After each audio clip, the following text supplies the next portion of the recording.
এখানে কি আছে দা আছে, তার মানে এই কমার পরেও দা থাকতে হবে। এবারে কি আছে গ্রেটার, অর্থাৎ কম্পারেটিভ ফর্মে আছে, এই পাশে কি কম্পারেটিভ ফর্ম লাগবে। এই পাশে কি আছে নাউন আছে, দেখুন এটাও কি আছে নাউন আছে, তার মানে এই। আসসালামু আলাইকুম এভরিওয়ান, অ্যাডমিশন মডেল টেস্ট 10 নম্বরের ক্লাসে আপনাদের সবাইকে স্বাগতম। তো এই ক্লাসে আমরা 10টা এমসিকিউ দেখব এবং সেগুলো আমরা অ্যান্সার করতে ট্রাই করবো এবং কার কতটুকু হবে অবশ্যই কমেন্ট বক্সে জানিয়ে দেওয়ার চেষ্টা করব। আর এই ক্লাসগুলো কিন্তু খুবই ইম্পর্টেন্ট, যারা করছেন তারা অলরেডি বুঝতে পারছেন, আর যারা এইমাত্র 10 নম্বর ক্লাসে জয়েন হবেন তাদেরকে আমি রিকোয়েস্ট করবো পূর্ববর্তী ক্লাসগুলো ভিডিও ডিসক্রিপশন বক্সে থাকা লিঙ্ক থেকে করে আসতে। তো ওকে, আসেন যে 1 নম্বরে কি আছে। 1 নম্বর আছে, as it was raining heavily the manager suggest that his employee dash a taxi to the meeting. তো এইখানে যে ফাঁকা ঘরটা আছে, ড্যাশটা আছে, তো এখানে আপনি কি বসাবেন? উইল টেক বসাবেন, উড টেক বসাবেন, টেক্স বসাবেন নাকি টেক বসাবেন? তো এখানে কিন্তু বিশেষ একটা জিনিসকে আপনাকে নজর রাখতে হবে। তো দেখি আপনারা অ্যান্সারটা কি দেন। ওকে, তো এখানে কারেক্ট অ্যান্সার হবে টেক। তো এখানে টেক কেন হবে? আপনারা সবাই জানেন যে একটা সেন্টেন্সে একটা মাত্র ভার্ব থাকতে পারে। তো এখন বলতে পারেন যে ভাই ভার্ব তো একটা আছেই, সাজেস্ট একটা ভার্ব, কিন্তু সাজেস্ট কোন ধরনের ভার্ব আপনাকে সেটা বুঝতে হবে। সাজেস্ট হচ্ছে একটা সাবজেক্টিভ ভার্ব, আর সাবজেক্টিভ ভার্বের পরে যদি কোনো আরেকটা ভার্ব আসে সেক্ষেত্রে সেটার কি হয়? বেস ফর্ম হয়, অর্থাৎ V1 হয়। তো এখানে দেখতে পাচ্ছেন আরো কিছু আমি সাবজেক্টিভ দিয়ে রেখেছি, এগুলো আপনারা অবশ্যই মুখস্থ রাখার ট্রাই করবেন, কারণ এই যে এই সব ভার্বের পরে যদি দ্যাট থাকে তাহলে সেটাকে আপনি সাবজেক্টিভ ভার্ব হিসেবে ধরতে হবে। আর সাবজেক্টিভ ভার্ব হিসেবে ধরলে ওর পর যে ভার্বটা আসবে সেটা হচ্ছে V1 হবে। সেই হিসেবে আমাদের এটা আছে উইল টেক, এটা হবে না। উড টেক আছে, এটা হবে না। টেক্স আছে, মানে এস বা ইএসও হবে না, একবার বেস ফর্ম হতে হবে, তার মানে এটাও হবে না। তার মানে আমাদের কারেক্ট অ্যান্সার কোনটা? D number. ওকে, এখন আসেন 2 number, the greater the demand dash the price. তো এটার অ্যান্সারটা কি হবে? এটা কি হাই হবে, দ্য হাই হবে, হায়ার হবে নাকি দ্য হায়ার হবে?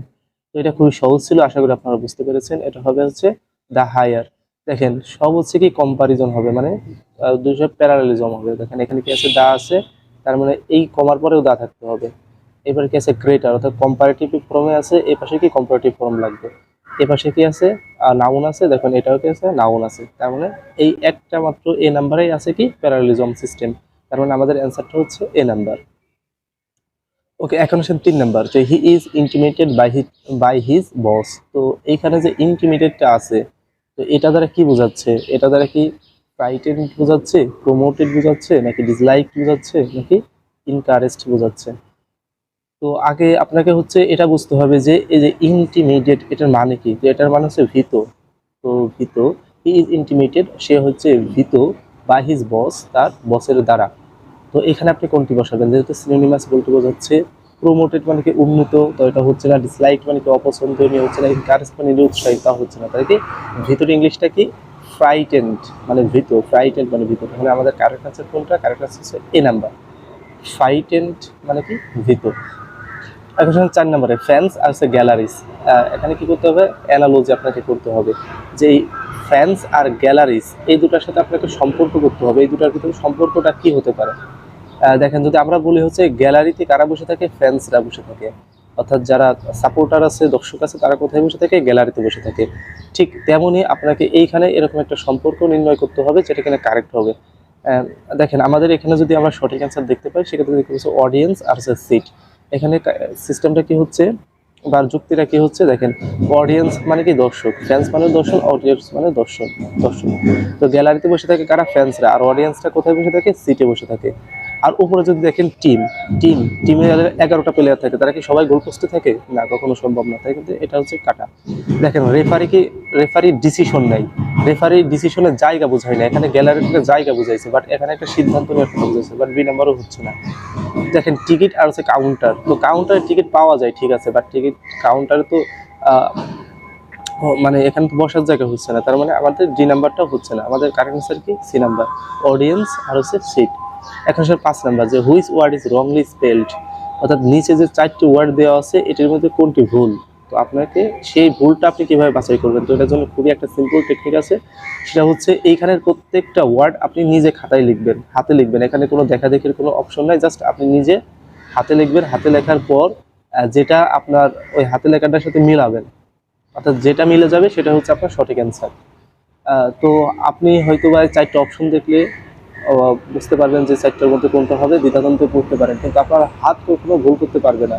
আপনি এতদিন একই ওয়ার্ড অনেকবার লিখে আসছেন, তো সেক্ষেত্রে দেখা যাবে যে আপনি ভাবছেন একটা অথচ আপনার হ্যান্ড মানে আপনার হাতটা অন্য কিছু লিখতেছে, সেক্ষেত্রে ওটা হবে কারেক্ট। আপনি যদি এই ট্রিকটা ফলো করেন দেখবেন যে এই স্পেলড ওয়ার্ড যেগুলো আছে, যেগুলো হচ্ছে কারেকশন, এগুলোতে আপনার 100% মার্ক পাওয়ার সম্ভাবনা থাকবে। আপনি একটু জাস্ট যাচাই করে দেখেন। ওকে, এখন এখানে কি আছে যে which word is wrongly spelled, অর্থাৎ কোনটি হচ্ছে ভুল। তো ভুল এখানে কোন ওয়ার্ডটি ভুল? এখানে ওয়ার্ডটি ভুল হচ্ছে রিসিপ্ট। রিসিপ্ট, তো রিসিপ্ট বললাম ঠিক হচ্ছে ভুল। দেখেন রিসিপ্ট বললাম ঠিক আছে, রিসিপ্ট বললাম ঠিক আছে, রিসিপ্ট বললাম ঠিক আছে। আর তাহলে এটার সঠিকটা কি হবে? তো এটার সঠিকটা হচ্ছে এই যে এইটা RECE। দেখেন এই আইটা হচ্ছে ইর পরে যাবে, RECEIPT, রিসিপ্ট। ওকে, এখন আসেন 6 নম্বরে, যে I will take my drawing test dash a week. Dash a week, এখানে কি বসাবেন? অন বসাবেন, অ্যাট বসাবেন, নাকি ইন বসাবেন, নাকি অ্যারাউন্ড বসাবেন? তো ওকে, আমাদের কারেক্ট অ্যান্সার হচ্ছে ইন। তো ইন কেন হবে? দেখেন ইন কোথায় বসে? ইন বসে হচ্ছে বড় একটা সময়ের মধ্যে বোঝাতে ইন বসে। আর নির্দিষ্ট সময় বোঝাতে কোনটা বসে? অন বসে। আর ঘড়ির কাটার টাইম বোঝাতে কোনটা বসে? অ্যাট বসে। যেরকম অ্যাট 12 PM, অ্যাট 1 AM। তো ঘড়ির যে কাটার যে টাইমটা আছে এর আগে কি বসবে? অ্যাট বসবে। আর অন বসবে কখন? নির্দিষ্ট সময়ের পর। যেমন যদি হয় অন মনডে মানে সোমবারে, অন টুয়েসডে মঙ্গলবারে, তার মানে কি হচ্ছে? অন বসবে নির্দিষ্ট সময়ের পূর্বে। যেমন হতে পারে অন 26 মার্চ, মানে এটার আগে অন বসবে, নির্দিষ্ট সময় বোঝাচ্ছে যে 26 তারিখের মার্চ মাসের 26 তারিখ। কিন্তু এখানে দেখেন তো, এখানে কি নির্দিষ্ট করে বোঝাচ্ছে যে এ উইক, মানে I will take my driving test, আমি ড্রাইভিং টেস্ট শিখবো ইন এ উইক, এক সপ্তাহের মধ্যে, অর্থাৎ 7 দিনের মধ্যে শিখবে। এখানে কিন্তু স্পেসিফিকভাবে বলা হয় যে এই দিনে সে শিখবে, বলছে যে 7 দিনের যে কোনো একদিনে সে শিখবে। তো সে চাইলে 7 দিনের একদিনও শিখতে পারে, 2 দিনে শিখতে পারে, আবার 7 দিনের 7 দিন পরেই শিখতে পারে। যেহেতু বিশাল একটা তো আপনার বিশাল একটা সময় বোঝাচ্ছে এবং স্পেসিফিক ভাবে কোনো কিছু বলে না, সেক্ষেত্রে আমাদের এখানে কি হবে? ইন হবে। তো ওকে, এখন আসেন 7 নম্বরে, the organisation helps dash the elderly. তো এখানে আমরা কি বসাবো? এখানে কি তা বসাবো, এন বসাবো, এ বসাবো, নাকি নো আর্টিকেল বসাবো? তো অনেকেই বলবেন যে ভাই এখানে নো আর্টিকেল হবে, কারণ এই যে এল্ডারলি যেটা আছে এটা হচ্ছে অ্যাডভার্ব। অ্যাডভার্বের আগে কোনো রকম কোনো আর্টিকেল বসে না। বাট আপনার অ্যান্সারটি ভুল। এখানে আমাদের কারেক্ট অ্যান্সার হবে দা। এল্ডারলি মানে কি? এল্ডারলি হচ্ছে একটা নাউন। এল্ডারলি মানে এল্ডারলি হচ্ছে একটা কি? অ্যাডজেক্টিভ। তো এটার মানে কি? এটার মানে হচ্ছে বৃদ্ধ। এটার মানে কি? বৃদ্ধ।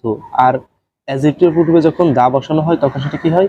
কমন নাউন হয়ে যায়। তার মানে এখানে কারেক্ট অ্যান্সার কি হবে? দ্য অর্গানাইজেশন হেল্পস, অর্থাৎ অর্গানাইজেশনটি সাহায্য করে দ্য এল্ডারলি, অর্থাৎ বৃদ্ধদেরকে সাহায্য করে। এক্ষেত্রে অ্যান হচ্ছে না, কারণ অ্যাডজেক্টিভের পূর্বে কখনো অ্যান বসতে পারে না। আবার এ হচ্ছে না, এ বসতে পারে, নো আর্টিকেল হচ্ছে না, তার মানে একটা হবে কি? দা। ওকে, আর যদি অ্যাডজেক্টিভের পূর্বে দা বসে সেটা কি হয়ে যাবে? কমন নাউন হয়ে যাবে। ওকে, এখন আসেন 8 নম্বরে, by this time next year I dash all my exam. তো এখানে এই যে এখানে কোনটা হবে? Will taken, have taken, will have taken, to. তো ওকে, এখানে কারেক্ট অ্যান্সারটা হবে C number, will have taken. তো কেন হবে? দেখেন এইখানে কি আছে যে বাই দিস টাইম, যদি এই যে বাই দিয়ে পুরো ভবিষ্যতের একটা টাইম নির্দেশ করা থাকে, দেখেন by this time next year, তাহলে বাই আছে আর ভবিষ্যতের একটা টাইম আছে, তার মানে সেটা কোন টেন্সে হবে? ফিউচার পারফেক্ট টেন্সে হবে। দেখেন ফিউচার পারফেক্ট টেন্সে হবে। আর ফিউচার পারফেক্ট টেন্সের সূত্রটা কি, বা ওইখানে রুলসটা কি? শ্যাল বা উইল প্লাস হ্যাভ প্লাস ভিত্রি। দেখেন এখানে কিন্তু সেটাই আছে। তো আমাদের এই জন্য কারেক্ট অ্যান্সারটা কি হচ্ছে? সি নাম্বার, যে by this time next year I will have taken all my exams. Okay, এখন আসা হচ্ছে 9 নম্বরে, দ্য অ্যান্টোনিম অফ মালজিন। এর অ্যান্টোনিমটা কি হবে? এই যে ম্যালজিন আছে, তো এটার অ্যান্টোনিম কি হবে? তো এখানে সব দেখা যাবে যে 3টা সিনোনিমাস আছে আর একটাই মাত্র অ্যান্টোনিমাস আছে। তো এখানে কি হোস্টেল হবে, ব্যাড হবে, বিনাইন হবে, নাকি হার্মফুল হবে? তো ওকে, আমাদের কারেক্ট অ্যান্সার হচ্ছে কি? আমাদের কারেক্ট অ্যান্সার হচ্ছে B9 হবে। কেন? দেখেন এই যে মালজিন মানে কি? মালজিন মানে হচ্ছে ক্ষতিকর, ক্ষতিকর। দেখেন হোস্টাইল মানে কি? শত্রুতাপূর্ণ, যেটা হচ্ছে নেগেটিভ বোঝায়। ব্যাড মানে কি? খারাপ, সেটাও কিন্তু নেগেটিভ বোঝায়। হার্মফুল মানে কি? ক্ষতিকর, যেটা একটা নেগেটিভ বোঝায়। কিন্তু একটা আছে কি? বিনাইন মানে কি? বিনাইন মানে কি? অনুকূল, যেটা কিনা একটা পজিটিভ কিছু বোঝায়। তার মধ্যে আমাদের কারেক্ট অ্যান্সার এখানে যেহেতু অ্যান্টোনিম চাইছে, সেক্ষেত্রে আমাদের কারেক্ট অ্যান্সার হচ্ছে বিনাইন। ওকে, এখন আসেন 10 নাম্বার এবং সর্বশেষ question, the noun of bore is. এই বোর যেটা আছে এই বোরের নাউন ফর্মটা কি হবে? তো এটা কোন ফর্মে আছে আগে সেটা বলেন। তো এটা বোর মানে হচ্ছে বিরক্তি করা, তো এটা হচ্ছে ধরেন আপনার ভার্বে আছে, তো এটা নাউনটা কি হবে? তো নাউনটা কি বোরিং হবে, বোরস বোর্ডস হবে, নাকি বোর্ড হবে, নাকি বোরডম হবে? তো ওকে, তো আমরা দেখি এখানে কারেক্ট অ্যান্সারটা কি হয়। কারেক্ট অ্যান্সার হচ্ছে ডি নাম্বার, বোরডম। কোনো আমরা জানি যে কোনো ওয়ার্ডের শেষে ডি ও এম, ডোম থাকলে কি হয়, সেটা হচ্ছে নাউন হয়। আরেকটা ভাবে আমরা যদি অপশন কাটা ট্রাই করি সেক্ষেত্রে দেখতে পাবো যে ভার্বের সাথে আইএনজি মানে কি, সেটা হচ্ছে অ্যাজেটিভ হয় বা পার্টিসিপল হয়। এটা কি, এটা হচ্ছে বাদ যাচ্ছে, নাউন হবে না। আর এটা কি বোর্ডস মানে কি, এটা হচ্ছে ওই থার্ড পারসন সিঙ্গুলার নাম্বারের পরে যে ভার্বটা বসে সেটা বোঝাচ্ছে। আর বোল্ড ইডি যোগ করলে কি হয়, সেটা হচ্ছে কি পার্টিসিপল বা অ্যাজেটিভ হয়। তার মানে একটা অপশন থাকে সেটা কি, বোল্ড। তো ওকে, আশা করি যে 10টি এমসিকিউ ছিল সেগুলো আপনারা খুবই ভালো মতো করেছেন, আর কার কয়টা হয়েছে সেগুলো অবশ্যই আমাকে কমেন্ট বক্সে জানার চেষ্টা করবেন। তো এতক্ষণ ছিলাম আমি মোহাম্মদ শাকিল শেখ, পড়াশোনা করছি ঢাকা ইউনিভার্সিটিতে। যদি কোনো ধরনের কোনো সমস্যা হয়ে থাকে কিংবা আমার সাথে কথা বলতে চান, তাহলে হোয়াটসঅ্যাপ নাম্বার দেওয়া আছে, যে কোনো মুহূর্তে যে কোনো সময় চাইলে মেসেজ করতে পারেন। আমি অবশ্যই আপনার মেসেজে রিপ্লাই দেওয়ার চেষ্টা করবো। ভালো থাকুন এবং পরবর্তী ক্লাসগুলো করার আমন্ত্রণ জানিয়ে শেষ করছি। আল্লাহ হাফেজ।